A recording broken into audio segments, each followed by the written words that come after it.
Welcome back. Today we were discussing the heresy of Marcionism and why the early church fathers rejected it. Marcion was the founder of this heretical belief. He was born in 85 AD in Sinope. Sinope is in modern-day Turkey. So Marcion lived under the rule of the Roman Empire. Marcion was as well born into a more Christian household and eventually traveled to Rome in the late 130s AD to further his faith. Marcion started to build somewhat of a following there, but eventually in 144 AD, the Church of Rome excommunicated him as they thought his beliefs were unscriptural. After this took place, Marcion headed back to his home country and established a large following there. In fact, the churches he established there have actually lasted for centuries after his death. Now, what were these beliefs that the Church of Rome were so shocked by that they had to excommunicate Marcion? Marcion proposed that there were two gods, an evil God who created the material world and a good God who sent Jesus to save us. Marcion believed that this evil God was the God of the Old Testament. In fact, Marcion looked down at the Old Testament God and couldn't see how the God of the New Testament, who he saw as loving, was the same being as the Old Testament, who is evil.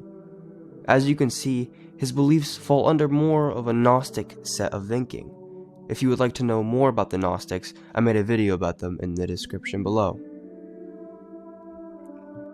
Marcion is said to have come up with the first official biblical canon. Of course, since he rejected the Old Testament God, he as well rejected the Old Testament as scripture. His whole New Testament composed of the Gospel of Luke, although he did edit out the parts that he saw uplifted the Old Testament God. He as well had used 10 of Paul's epistles, which were as well edited by him. What you can see here, based on all of this, is a rejection of Jewish texts, as Luke is considered to be a Gentile, and Paul, of course, was a Roman citizen. This anti-Jewish presence we see in Marcion was most likely caused by the Jewish revolt against the Roman Empire that had occurred in the 130s AD. Many early church fathers opposed Marcion's views, but the main three would be Justin Martyr, Irenaeus, and Tertullian. Justin Martyr actually lived during the time period of Marcion and wrote his opinion on him in his first apology. For example, Justin Martyr says this about Marcion: "And there is Marcion, a man of Pontus, who is even at this day alive and teaching his disciples to believe in some other God greater than the Creator." Justin even says this: "And, as we said before, the devils put forward Marcion of Pontus, who is even now teaching men to deny that God is the maker of all things in heaven and on earth." Irenaeus of Lyon, who wrote around 185 AD, saw how Marcion had took out verses that he didn't like theologically. So Irenaeus says this about Marcion: "He mutilates the gospel which is according to Luke, removing all that is written respecting the generation of the Lord, and setting aside a great deal of the teaching of the Lord, in which the Lord is recorded as most dearly confessing that the maker of this universe is his Father." Irenaeus then further says this: "But since this man is the only one who has dared to openly mutilate the scriptures and to unblemishingly above all others to inveigh against God, I purpose specially to refute him, convicting him of his own writings." The church father Tertullian wrote books against Marcion in 207 AD. Tertullian holds to the position that the New Testament fulfills the Old Testament, and they are both dependent on each other.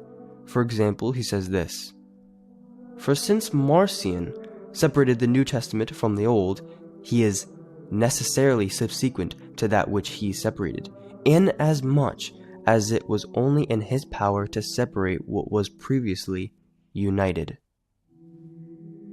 To sum up the beliefs of the church fathers on Marcion, they believed he was a heretical Christian who had beliefs that contradicted the basics of Scripture. The church fathers believed that the Old and the New Testament were united, so to separate them was to separate and destroy their very foundation they stood upon. The church fathers were as well disgusted by how Marcion took out verses he didn't like in Luke's Gospel and Paul's epistles. Interestingly enough, Tertullian actually talks about how Marcion, towards the end of his life, repented of his own false teaching and was allowed back into the church. But before this could happen, Marcion passed away. Thank you for watching this quick video on Marcion's heresy. If you enjoyed, please leave a like and subscribe, and as always, God bless.